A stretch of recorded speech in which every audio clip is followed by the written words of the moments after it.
Hello friends, इस video में हम समझेंगे कि डेप्रिसिएशन का मीनिंग क्या है और डेप्रिसिएशन के एक इकोनॉमी पे क्या इफेक्ट्स होते हैं। हम सिर्फ इफेक्ट्स को लिस्ट नहीं करेंगे, हम ये भी देखेंगे कि वो इफेक्ट्स कैसे डेप्रिसिएशन कॉज करती है और वो इफेक्ट्स का रीजन हम समझेंगे इस वीडियो में, जो बहुत ही इंपॉर्टेंट है। तो चलिए देखते हैं कि डेप्रिसिएशन सबसे पहले दिखती कैसे है। तो सपोज करिए हमारी एक्सचेंज रेट इकोनॉमी का $1 इज इक्वल टू 70 रुपीज़ है और सपोज हमारा रुपी जो है वो डेप्रिशिएट कर जाता है। तो उसके बाद मैंने बोला एक्सचेंज रेट हो जाता है $1 इज इक्वल टू ₹80। तो जब भी ये वैल्यू यहाँ पर रुपीज़ की वैल्यू बढ़ जाएगी तो वो हम बोलेंगे कि वो डेप्रिशिएट हो गया है रुपी। तो सपोज मैंने इस केस में ये लिया है कि रुपी डेप्रिशिएट करता है $1 ₹70 से $1 इज इक्वल टू ₹80 से। तो ये एक रुपी की डेप्रिसिएशन हमने एज्यूम कर ली कि हुई। अब इसका क्या इफेक्ट होता है? तो फ्रेंड्स, रुपी की मेजर डेप्रिसिएशन का इफेक्ट होता है एक्सपोर्ट्स एंड इम्पोर्ट्स पे। एक्सपोर्ट्स को मैं एक्स से डोनेट कर रही हूँ और इम्पोर्ट्स को एम से। तो एक्सपोर्ट्स पे क्या इफेक्ट होगा? तो सबसे पहले जब हम गुड्स बाहर भेजते हैं, एक प्रोड्यूसर सपोज करो अपने गुड्स का एक यूनिट का $1 उनसे चार्ज कर रहा है। $1 इज इक्वल टू 70 रुपीज। तो आप एक प्रोड्यूसर हैं हु इज चार्जिंग ₹70। बाहर जो गुड्स भेज रहे हो, आप एक्सपोर्ट कर रहे हो, आप उसके 70 रुपीज ले रहे हो। अब क्या होता है कि वो आपको जब 70 रुपीज देते हैं तो आपको $1 मिलता है, राइट? वो तो अपनी तरफ से $1 दे रहे हैं, आपको 70 मिल रहा है या कितना मिल रहा है उनको मतलब नहीं है, वो आपको $1 दे रहे हैं और आपका प्राइस 70 रुपीज है। तो अब क्या होता है, रुपी जो है डेप्रिशिएट हो जाता है। रुपी डेप्रिशिएट होने से क्या होता है कि अगर वो आपको $1 देंगे तो आपको कितने रुपीज मिलेंगे? 80 रुपीज मिलेंगे अब कन्वर्ट करोगे तो। लेकिन आपके गुड का प्राइस क्या है? 70 रुपीज है। अब मैं एज्यूम कर रही हूँ कि आपने गुड का प्राइस चेंज नहीं करा डेप्रिसिएशन होने के बाद। तो आप क्या करेंगे, ₹70 अपने पास रख लेंगे और ये जो बचे हुए ₹10 है ये फॉरेनर्स को वापस मिल जाएंगे। तो यानी उनको ₹10 जब आप वापस करेंगे तो ये डॉलर में कन्वर्ट होके उनको कुछ अमाउंट $1 में से वापस मिल जाएगा। तो उनको गुड का प्राइस अब क्या पड़ा? उनको लेस देन $1, क्योंकि उन्होंने दिए तो $1 बट उनको उसका कुछ पोर्शन वापस मिल गया एक तरह से। और ये भी बोल सकते हैं कि जो प्राइस है फॉरेनर्स के लिए डॉलर टर्म्स में रिड्यूस हो गया। ये बस मैंने एग्जांपल के तौर पे समझाया कि आपने वापस करे, पर इसका मतलब तो यही है कि फॉरेनर्स ने कितना अमाउंट दिया, उन्होंने आपको $1 से कम अमाउंट दिया क्योंकि अब रुपी जो है वो डेप्रिशिएट हो गया है। तो यानी फॉरेनर्स के लिए डॉलर प्राइस जो है हमने समझा कि कम हो रहा है।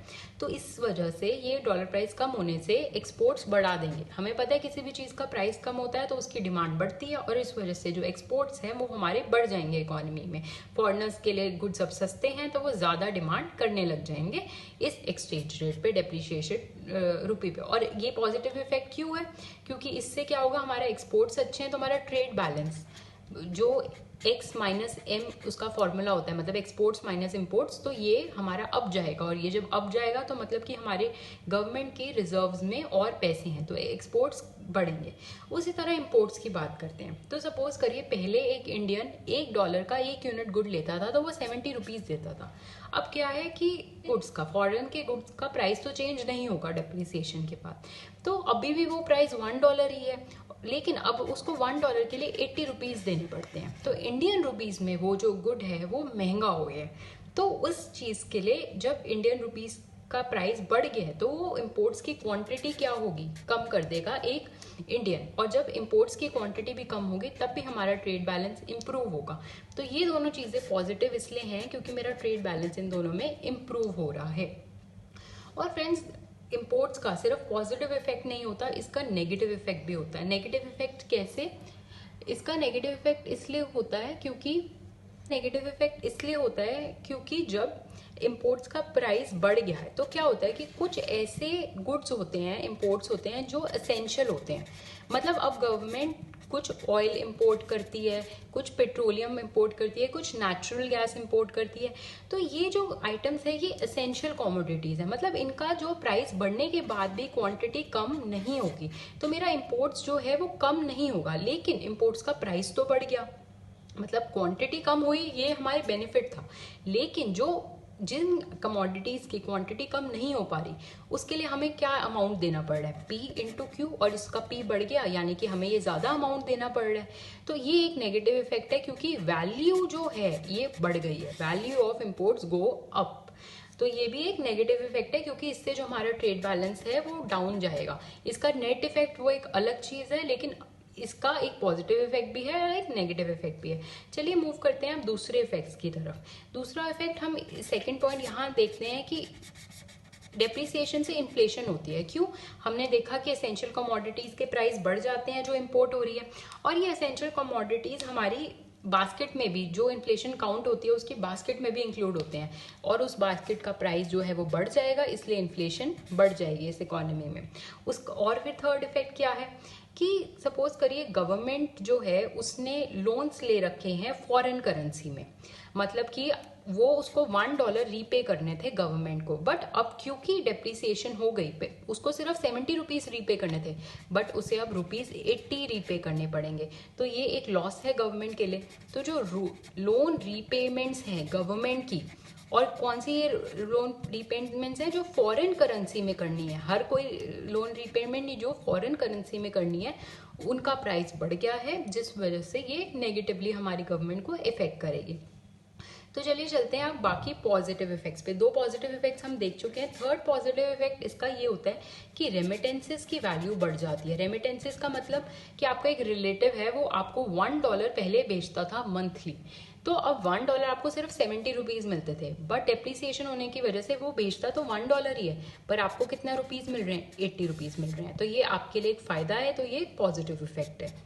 और उसके बाद फोर्थ पॉजिटिव इफेक्ट हम ये कंसिडर कर सकते हैं कि जैसे हमने यहाँ लोन्स कंसिडर करे, ऐसा भी तो होगा तो लोन्स हमें मिल रहे हैं, मतलब कि ऐसा है कि गवर्नमेंट ने लोन दिया हुआ है हमारी फर्म्स को, और वो लोन फॉरेन करेंसी में डोमिनेटेड है, मतलब कि गवर्नमेंट ने $1 का लोन दिया था फॉरेन फर्म्स को, तो उस वजह से क्या होगा, ये लोन जो है क्योंकि डॉलर्स में है उसकी रीपेमेंट भी डॉलर्स में आएगी। अब गवर्नमेंट स्पेंड तो रुपीस करती है, राइट, गवर्नमेंट रुपीस स्पेंड करती है, डॉलर्स नहीं स्पेंड करती, तो उस वजह से गवर्नमेंट को ज्यादा पैसे फर्म से वापस मिलेंगे। तो जो गवर्नमेंट ने लोन्स दे रखे हैं, जो उनको रीपेमेंट करनी है फॉरेन करेंसी में, वो उनका नुकसान है, पर जो गवर्नमेंट ने लोन्स एज अ क्रेडिटर दे रखे हैं तो वो उसका फायदा है। अब लास्ट पॉइंट, ये बहुत इंपॉर्टेंट पॉइंट है कि इन्वेस्टमेंट्स पे क्या इफेक्ट पड़ता है ये डेप्रिसिएशन का। क्या होता है कि जैसे कि फॉरेनर्स इंडिया में इन्वेस्टमेंट करते हैं, तो वो इन्वेस्टमेंट का प्राइस एक होता है, तो सपोज करिए बॉन्ड्स वो खरीद रहे हैं, तो पहले बॉन्ड से वो 70 रुपीज अर्न करते थे और वो $1 घर ले जाते थे, मतलब $1 वो अपने फॉरेन में ले जाते थे। अब क्या है, अगर वो सेम इन्वेस्टमेंट का प्राइस तो 70 रुपीज ही है, पर उनको अब कितना प्राइस देना पड़ेगा, उनको लेस देन $1 देना पड़ेगा। जैसा कि हमने समझा अभी एक्सपोर्ट्स वाले एग्जांपल में कि अब उनको $1 नहीं देना पड़ेगा, अब उनको इन्वेस्टमेंट का प्राइस कम देना पड़ेगा। तो जब उनको प्राइस कम देना पड़ेगा, उस वजह से इन्वेस्टमेंट हमारी इकोनॉमी की ऊपर जाएगी, और इन्वेस्टमेंट जब भी बढ़ती है तो इकोनॉमी की इनकम भी बढ़ती है। तो ये थे डेप्रिसिएशन के 5 इफेक्ट्स। ये इन्वेस्टमेंट वाला पॉइंट फ्रेंड्स मैं दोबारा रिपीट कर देती हूँ। तो यूजुअली क्या हो रहा है कि जो प्राइस है इंडियन इन्वेस्टमेंट का डॉलर की टर्म्स में वो कम हो रहा है, और वो क्यों कम हो रहा है, क्योंकि पहले जब वो 70 रुपीज की इन्वेस्टमेंट थी तो वो सिर्फ $1 देते थे, और अब जब इन्वेस्टमेंट 70 रुपीज की ही है तो उनको कम प्राइस देना पड़ेगा, $1 की जगह उनको कम डॉलर देना पड़ेगा, क्योंकि डॉलर की वैल्यू जो है वो अप चली गई है। तो ये था इन्वेस्टमेंट पे इफेक्ट। तो फ्रेंड्स दिस वाज डेप्रिसिएशन। अगर आपको कुछ डाउट है तो कमेंट सेक्शन में बताइए। आपको वीडियो अच्छी लगी तो do subscribe the channel and do hit the like button. Thank you so much.